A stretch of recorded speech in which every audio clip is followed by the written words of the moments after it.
चुड़ैल का कंगन। एक बार की बात है। एक लड़की थी जिसका नाम सारिका था। सारिका 15 साल की लड़की है जो छुट्टियों में अपने गांव दादा दादी के घर घूमने जाती है। सारिका जब अपने दादा दादी के घर जाती है तो उसके दादा दादी पोती को मिलकर बहुत ही खुश हो जाते हैं। पर यह बात किसी को पता नहीं थी कि जल्दी ही इनकी इस खुशी पर ग्रहण लगने वाला है। एक दिन ऐसे ही सारिका बाहर खेलने के लिए चली जाती है तो वहाँ आम का पेड़ था, तो वो आम गिराने लग जाती है।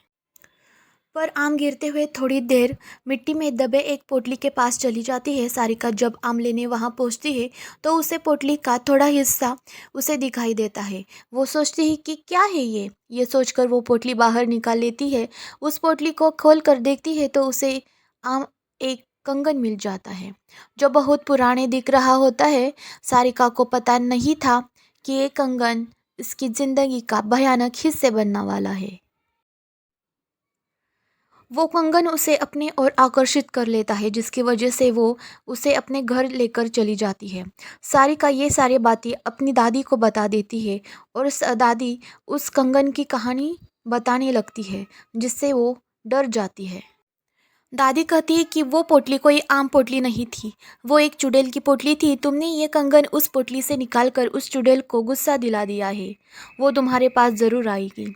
सारिका डरते हुए दादी से बोलती है, मैं समझी नहीं दादी, वो क्यों और कैसे आएगी। दादी ने बोला, ऐसी ही पोटली में भटकती हुई आत्माओं को कैद करके ज़मीन में गाड़ दिया जाता है और तुमने उस पोटली को ज़मीन से निकाला है और उसका कंगन भी तुम लेकर आई हो।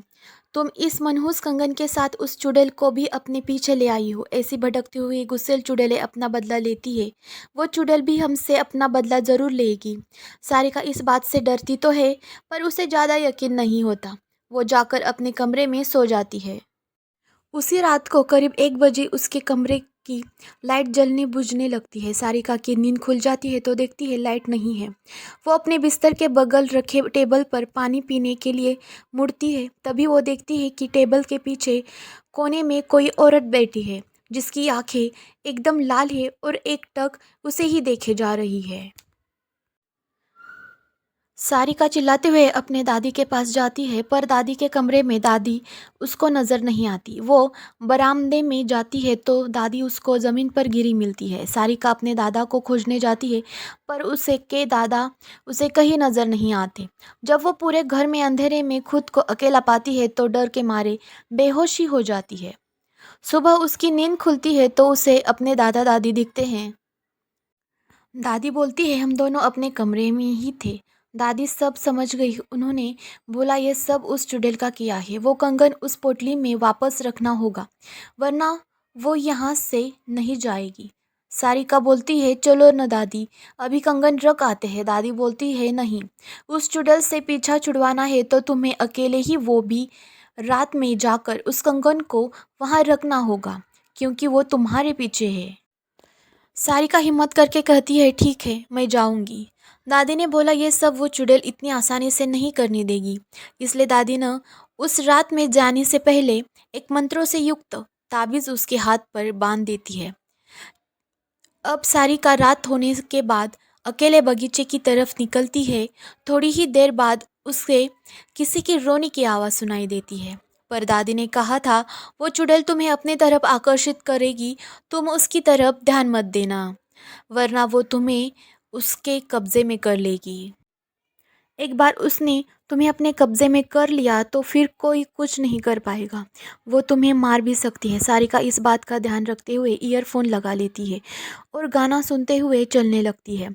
तभी कुछ दूर जाने पर उसका मोबाइल काम करना बंद कर देता है, फिर भी वो चलती रहती है और उस पोटली के पास पहुंच जाती है। तभी उसे महसूस होता है कि पीछे कोई खड़ा है। पर दादी ने कहा था कि उसकी तरफ मत देखना, तो वो नहीं देखती है और डर की वजह से ही उसे पसीना छूटने लगता है। फिर वो हिम्मत करके उस पोटली को खोलकर उसमें से कंगन रखती है और ज़मीन में गाड़ देती है और आँख बंद करके बहुत तेज़ी से वहाँ से भागती है। सीधे अपने घर आकर ही रुकती है। चुड़ैल से ही तो उसका पीछा छूट जाता है पर वो इतनी डर जाती है कि दूसरे ही दिन उसे वो अपने मम्मी पापा के पास शहर चली जाती है। सारिका की ज़िंदगी का वो खौफनाक हिस्सा जिससे वो आज भी सोचने पर डर जाती है। अगर ये कहानी अच्छी लगी हो और इस तरह और भी डरावनी कहानियाँ सुनना आप पसंद करते हो तो इस चैनल को सब्सक्राइब करना मत भूलना।